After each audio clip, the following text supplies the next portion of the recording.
Parkland, the Russians, Stormy Daniels, Facebook, and Cambridge Analytica. Got a lot to cover. This is Vong, and this is A Civil Moment.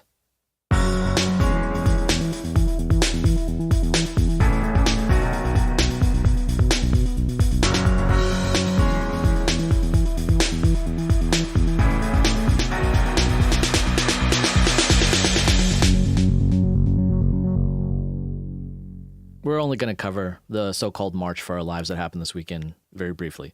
There's a good reason for that. There's no new information. It's more of the same. Hundreds of thousands of children and people and a lot of left-wing elements marching to take away everybody's Second Amendment rights. A lot of those marches are designed to vilify people who disagree with their position, has very little to do with the safety of children. In fact, during many of those interviews, when people are asked what they're there for, and they're asked, are you for taking the guns away?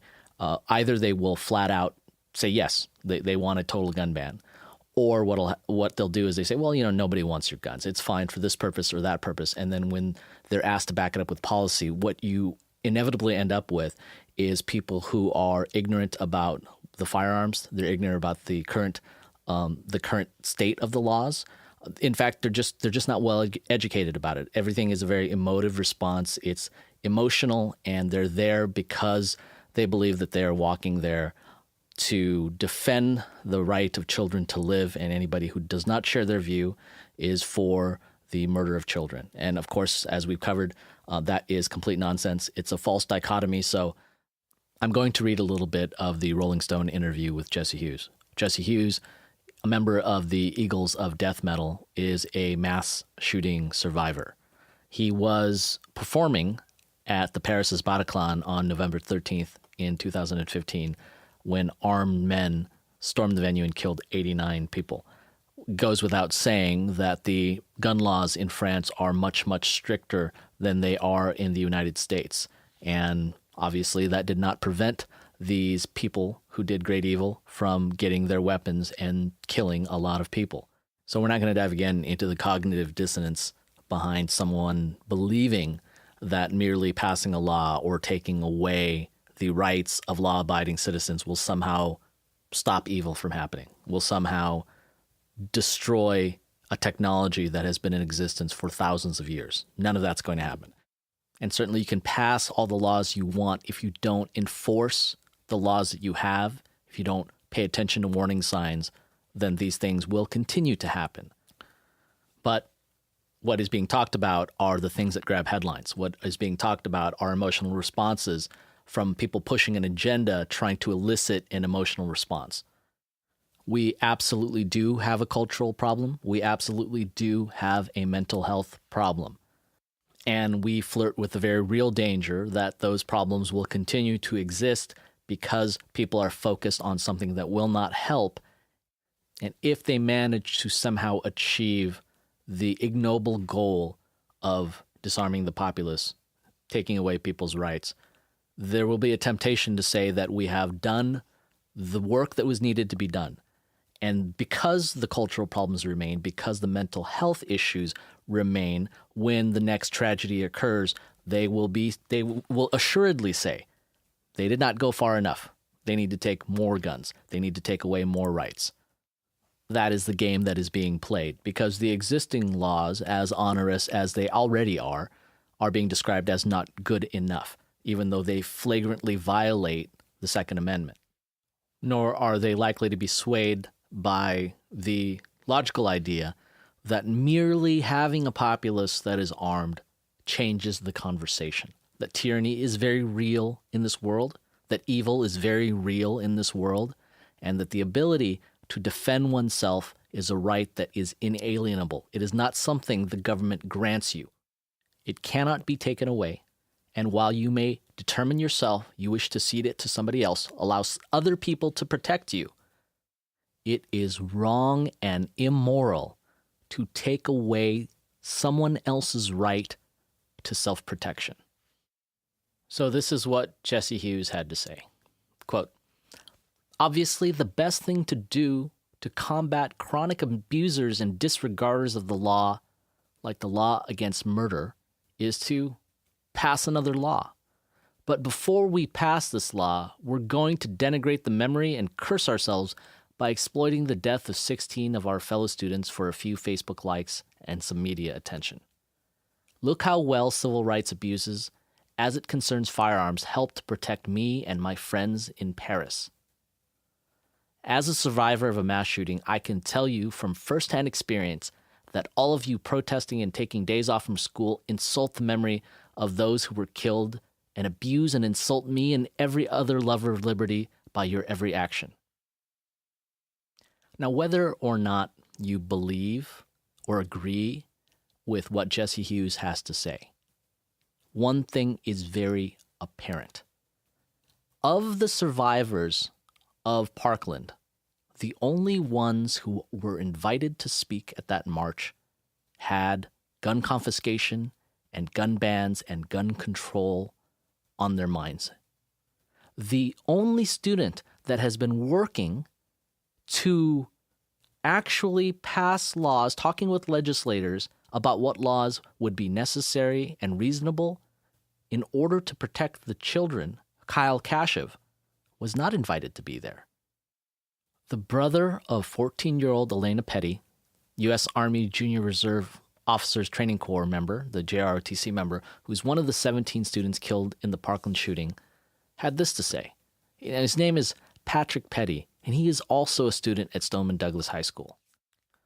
Quote, "Hey, please stop using my sister's name to push your agenda. She did not and would not support it." That was directed at one of the gun control pushing survivors, one of the children that is too busy enjoying her newfound celebrity to have responded to him. The point being that there are a lot of survivors of mass shooting, but the ones that aren't pushing the right agenda, that aren't pushing the right narrative, aren't welcome to the spotlight or the podiums or the microphones or the airtime. So if there's any doubt whether or not there's an agenda, there should be none. There should be no doubt. That's enough about the march and gun control. But while we're on the subject of a media that is pushing a narrative, I think we have to briefly cover Stormy Daniels' interview with Anderson Cooper over the weekend. The New York Times wrote, "Publicly humiliating anyone for consensual adultery is draconian and wrong. It teaches children cynicism. What they see is how little respect there is for privacy and how gratuitously and harshly adults will harm one another to gain a little power." If that's surprising, don't let that surprise you. That was written in 1998 with regards to Bill Clinton and Monica Lewinsky, which makes us have to ask, why is Anderson Cooper interviewing a porn star? Certainly, we can't believe that it has to do with newsworthiness, because I don't think anybody is surprised, nor would they find it new, that Trump is a pig when it comes to women. He cheated on his first wife with his second wife with his third wife with a number of women, one of whom happens to be a porn star. This is the behavior of the worst kind of tabloid trash. Nothing new was learned, and everybody already knew it. I mean, everybody was talking about it. The interview was a circus, and putting someone who is supposed to be from a reputable news outfit does not elevate the tabloid trash into news. What it does do, what it should do, is make you question the rest of what this news organization is reporting on. Because they will take garbage and try to pass it off as news in order to score points against their ideological opponents. And if you don't agree with them on whatever ideological grounds that they deem are the correct ones, then you will find yourself assailed by this type of nonsense masquerading as the news. Your views become wrong. I thought the news was supposed to be presenting the facts. We know that Fox News leans to the right ideologically. We know MSNBC leans to the left ideologically. But let us dispense with the idea that CNN is somehow a neutral arbiter of the news. Their coverage of Parkland, if nothing else, their coverage of Obama, their coverage of Trump should dispel that notion for anyone who has eyes to see. So let's talk about how the media has been covering Russia. They've meddled in our elections. They have infiltrated Facebook and all of social media, and it was all to help Donald Trump win. That is the narrative. That is what we are being told. Of course, in a subtext, you can hear about how they actually also attempted to help Bernie Sanders win. Did the Russians actually want Donald Trump as president? Did they actually want Bernie Sanders as president? Or are they just interested in sowing discord and chaos and distrust in a democratic system that is everything they stand against? And it's not like they're actually causing a problem elsewhere in the world. It's not like they assassinated someone with a nerve agent in Britain recently. It's not like they are actively trying to undermine democratic elections in Germany as well as France. But here it matters, because here it resulted in Trump. And they've never done anything like this before. Or have they? Well, let's see. In 1960, Soviet Premier Nikita Khrushchev offered Adlai Stevenson help from a secret propaganda campaign. Stevenson declined, and he later lost in the Democratic primary to John F. Kennedy. Then 8 years later, in 1968, the Soviets offered to secretly fund Hubert Humphrey's campaign against Richard Nixon. Humphrey also declined. Then in 1976, because they were afraid that Henry Jackson, who was an ardent anti-communist, might win because Nixon had just resigned, the KGB began a smear campaign. They forged FBI paperwork to make it appear as if Jackson was secretly gay, and then sent the fake reports to newspapers around the United States. That is literally fake news. Why are we surprised they did it this time on Facebook? Are we surprised they figured out how computers work? Here's the dirty secret. Russia and the Soviet Union have always been rivals to the United States. Even during World War II, when they were oftentimes fighting alongside our soldiers, the Cold War was looming. Stalin is not a good person. Lenin, not a good person. None of their successors have been good people who stood up for the rights of their citizens. Vladimir Putin, not a good person. And we're not just talking about meddling in elections. We mean actually killing people. Remember Alexander Litvinenko? They put polonium, a radioactive element, into his tea. And he died of radiation poisoning over the next couple of weeks, painfully. Now, why do you do that? You have access to a dissident. You could shoot him. You could push him in front of a train. He could commit suicide by double tap to the head. You poison him by feeding him radioactive isotopes of an element never been done before. And you do that to send a message. You do that to warn all the other would-be defectors that they don't want to defect. And you do that to flex your muscle and let everybody know just how bad you are. That's being a psychopath at the state level. So this is what you don't say to Vladimir Putin. I had a call with President Putin and congratulated him on the victory, his electoral victory.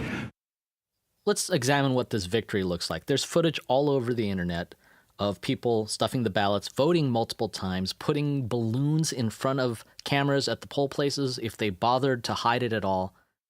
There was never any doubt about whether or not Vladimir Putin was going to win. He is an authoritarian dictator. Should President Trump have congratulated him? Absolutely not. You don't congratulate those types of people. Everything they're about is against what America's founding principles are based on. But the media has contorted itself over efforts to say that this congratulations amounts to some kind of betrayal of the American people. Come on. Really? And the biggest problem with this being absolute hogwash, where was the condemnation when Barack Obama congratulated Putin in his 2012 electoral victory. At that point, he hadn't yet invaded Ukraine or annexed Crimea, but he certainly had invaded Georgia. Where was the condemnation when Obama congratulated Hugo Chavez, another authoritarian dictator who's populist now because of the catastrophic socialist policies enacted before he died and left power to Maduro? His citizens are eating dog meat, killing each other over staples like napkins, toilet paper, bread, milk. Where was the condemnation when Barack Obama was running for re-election and had this to say to the Russians on a hot mic? This is my last election. Yeah, after my election, I have more flexibility. Yeah, I understand. I transmit this information to Vladimir. It's a little hard to hear. I mean, that's what he's counting on behind all the cameras and the flashbulbs going off. What he said was, this is my last election. After this election, I will have more flexibility. To which Medvedev replies, I understand. I will transmit this to Vladimir. That seems awfully chummy, but the Russians are our enemies. They're the boogeyman. Everywhere you go, it's Russian collusion. Russia on Facebook, Russia on Twitter. And while they have been meddling in elections since the 60s, meddling in democracies since the Soviet Union came out of the Second World War, and since Russia broke off from the Soviet Union just a few years ago, this is what Barack Obama had to say about the Russians. The biggest geopolitical threat facing America, you said Russia. Not Al-Qaeda, you said Russia. In the 1980s are now calling to ask for their foreign policy back because the Cold War has been over for 20 years. But, Governor, when it comes to our foreign policy, you seem to want to import the foreign policies of the 1980s. That was Obama talking to Mitt Romney during the 2012 elections. You want the 1980s foreign policy back. How stupid. How idiotic. Isn't that what we're doing now? Isn't that what they're calling for now? Why did we stop? Did the Russian authoritarian government suddenly decide they would become good people? Are they still not supporting rogue regimes like Kim Jong-un's in North Korea? Are they still not supporting Bashar al-Assad in Syria, gassing his own citizens with chemical weapons? It was wrong to discount and dismiss the Russians in 2012. It's wrong to dismiss them now. But we're bringing them back into the light, not because they are an authoritarian government that does awful things to its citizens. That's always been the case. Now we're doing it because it's politically convenient. Now, Trump's administration has just expelled 60 Russian diplomats and shut the Seattle consulate in response to the poisoning of the ex-spy in Britain. But there is still a lot of clamoring about Trump-Russia collusion. And the Mueller probe has been going on for months. It most likely will go on for maybe a year or longer. And there have been indictments of people who, through the special investigator's investigation, he's determined that they've done something wrong. But none of that, not one bit of that has had to do with collusion with the Trump campaign. Now, we have gone over reasons why the Russian government is not a good actor on the world stage. If there was collusion from a foreign power seeking to actively help one side win over the other with that side's complicity, it absolutely should be prosecuted. It would absolutely be a travesty and an affront to our democracy. But none of that has yet been proven. There's no evidence of that yet. But there has been so much hand-wringing. Hillary cannot believe that she could lose an election to Donald Trump. She has blamed everything under the sun: sexism, misogyny, Russia, the emails, James Comey, Bernie Sanders, WikiLeaks, the debate questions, political journalists, even President Obama. Probably sunspots as well. I don't know. It's crazy. So the idea has been to construct a villain. And the villain is Russia. Now, this is an easy construction because there are elements of the Russian government that are clearly villainous. Vladimir Putin is not going to be playing a hero in any Western movies anytime soon. But you create this caricature, this villain, and then you attribute all the ills to it. First of all, there were things said like Rex Tillerson, who of course is no longer even with the Trump administration, or shortly will no longer be with the Trump administration, as being somehow a puppet of the Russian government because he has ties to Russia. Well, let's examine this. Rex Tillerson is a former Exxon executive. ExxonMobil is the 10th largest company in the world by revenue and the single largest oil company worldwide. Russia is the third largest oil-producing nation in the world. Only Saudi Arabia and the United States produce more oil. Find me any executive at a significantly sized oil company that doesn't have ties with the third largest oil-producing country in the world. Russia is also the 10th largest economy in the world, which means that if you're playing the most idiotic version of the Kevin Bacon game, and you're trying to connect people to Russia, it doesn't take very many steps to have anybody who's involved in international business be connected somehow to Russia. That's a game the media is playing. So let's try to connect, Mark Zuckerberg to Russia, for instance. One step, Yuri Milner. Yuri Milner is a Russian billionaire and venture capitalist. When Zuckerberg was barely 25 years old in 2009, Milner's tech company acquired a $200 million stake in Facebook, valuing Facebook at the time at $10 billion. Yuri Milner also invested a ton of money into Twitter. Yuri Milner has definite ties to the Kremlin. In our increasingly global world, we will see that tying anybody from one of the top 10 economies to any other country in one of the top 10 economies proves not to be that difficult. But it's only convenient to talk about how those ties might be a corrupting influence when we're dealing with people with whom we disagree. Trump's affiliations or ties to Russia are clearly a corrupting influence, we are told. Nobody's saying that about Twitter, and they're only saying it about Facebook now because of what has recently come to light. So let's talk about that. There has been a lot of noise in the media about a company called Cambridge Analytica. Cambridge Analytica is a company based out of Great Britain that worked with the Trump campaign developing what they called psychographic models. These psychographic models essentially entailed asking quizzes on Facebook. And a lot of times the information was freely given, and the quizzes were, basic personality quizzes. You've seen them. You click on them, you answer a couple questions, and you send them to all your friends, let them know how you scored, and they could also take the quiz. The idea would be that they would take some of these answers and tie them into potentially people's voting patterns, their buying patterns, etc.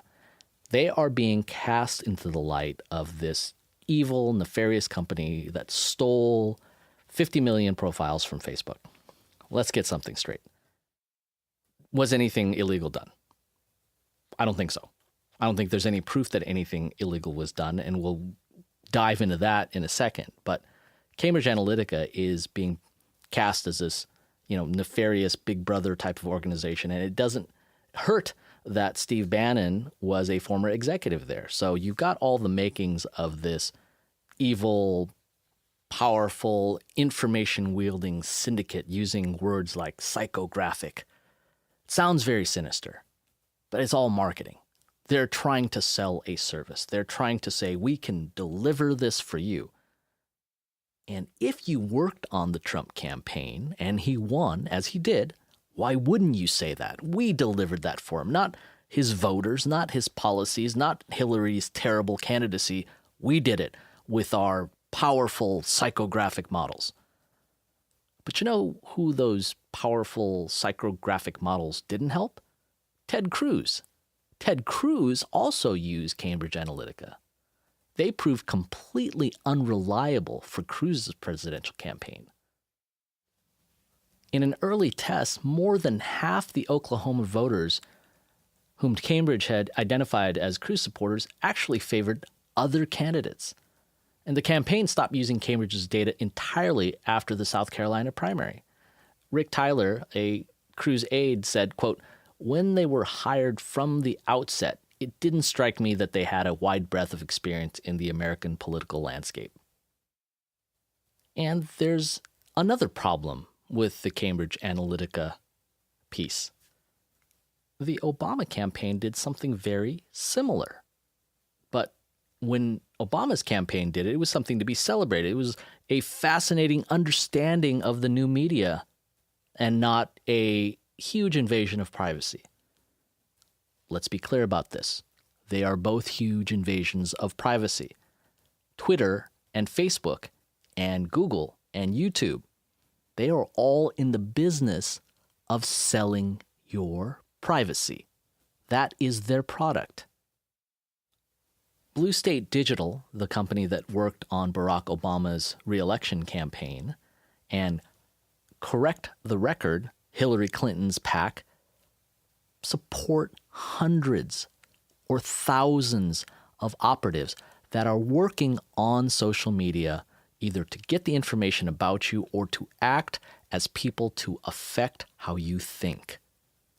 Hillary's campaign itself employed over 100 paid social media people, not including interns, to go through social media. That was their job, to espouse their opinion, to retweet, like, and share opinions that they liked, and to ignore the other side. Now, I'm not saying Trump's campaign, either through Cambridge Analytica or directly through his campaign, didn't engage in this.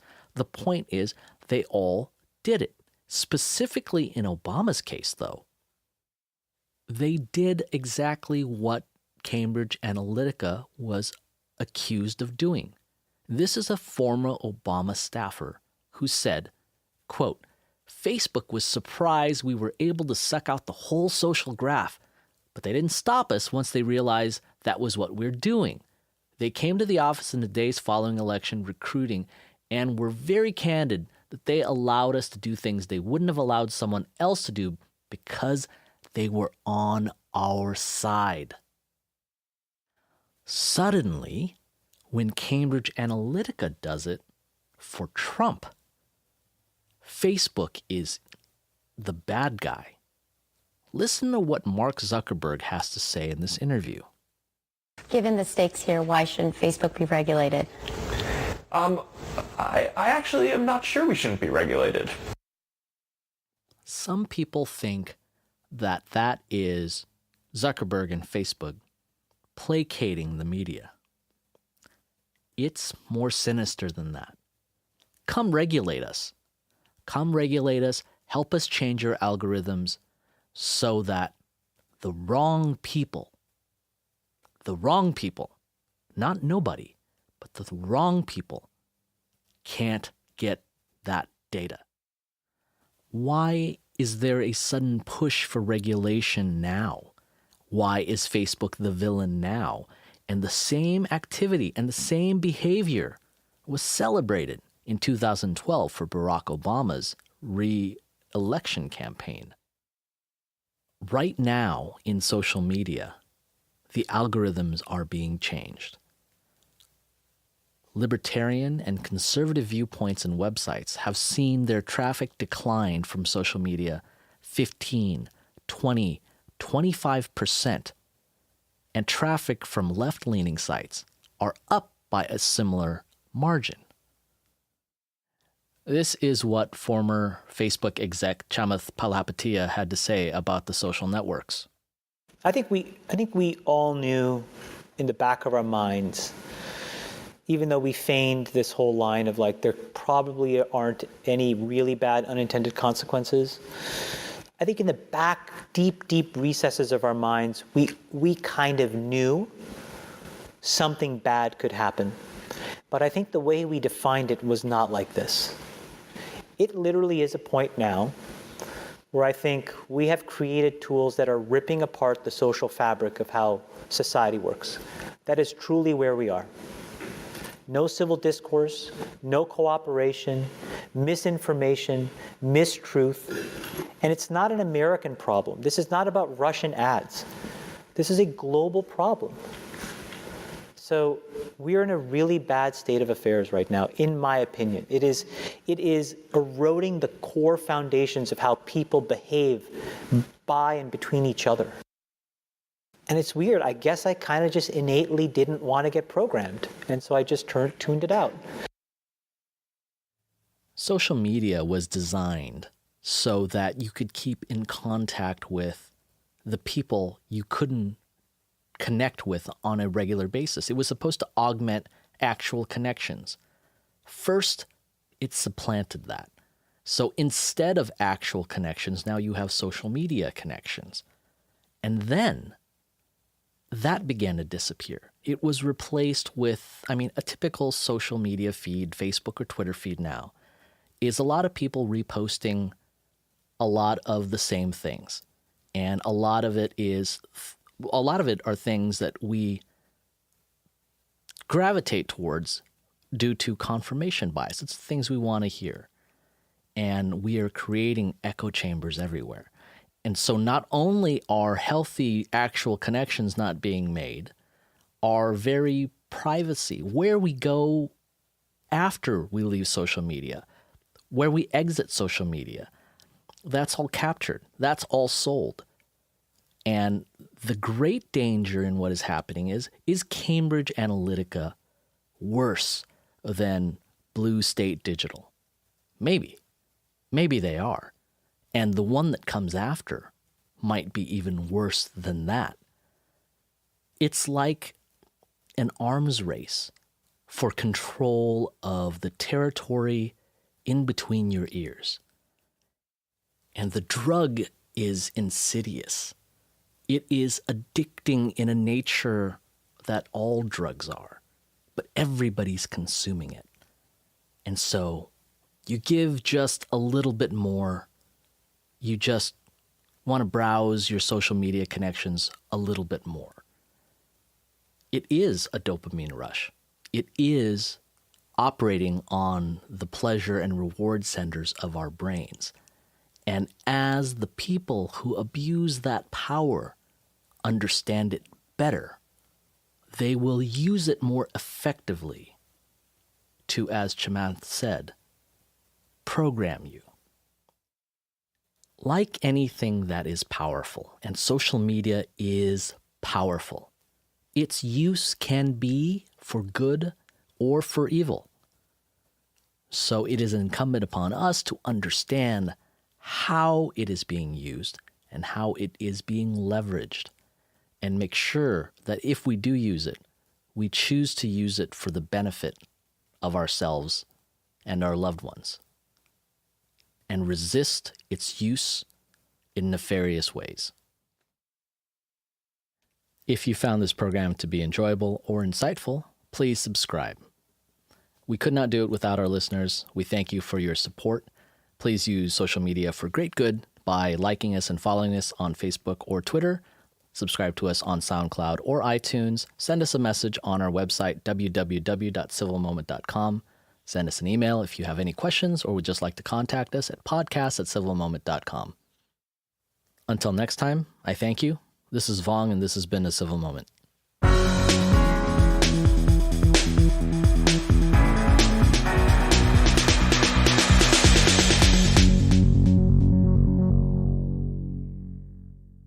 The Civil Moment podcast is copyright 2018 by Phase Final Incorporated.